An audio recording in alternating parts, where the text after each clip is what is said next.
À mon retour d'Iran, Fariba Ashtroudi, ce livre est paru aux éditions du Seuil et ce serait, hommage à Aimé Césaire, précisément le cahier d'un retour au pays natal, puisque vous êtes installé en France, vous êtes journaliste, mais vous souhaitez, pour des raisons privées, revenir dans ce pays où vous avez été élevé et qui vous a vu naître.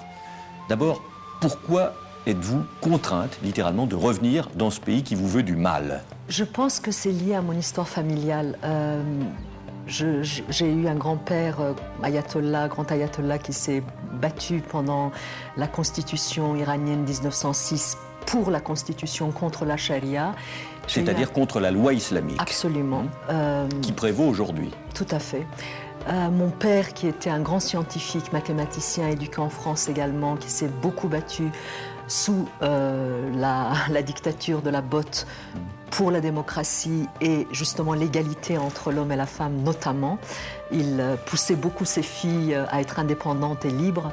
Et moi, je me suis battue depuis la République islamique, je me suis battue en tant que journaliste, écrivaine, et après j'ai été militante pendant des années.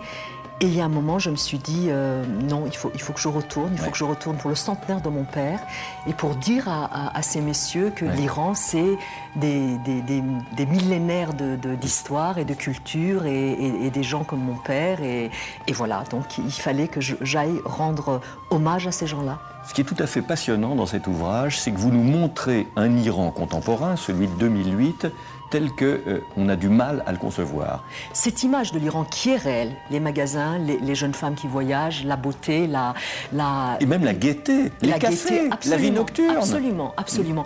Mais c'est une réalité de l'Iran. Il y a l'autre réalité de l'Iran où il y a quand même les lois de la charia qui sont toujours en vigueur. On ne sait pas ce qui se passe dans les campagnes, on ne sait pas ce qui se passe. Il y a quand même encore aujourd'hui de jeunes femmes qui sont emprisonnées et qui sont depuis 5 ans en prison et qui sont quand même condamnées à la lapidation. Donc vous savez, il y a les deux. Il y a effectivement en Iran des vies parallèles et de plus en plus la société civile s'organise pour ne pas subir le chape de plomb de la République islamique et des mollahs.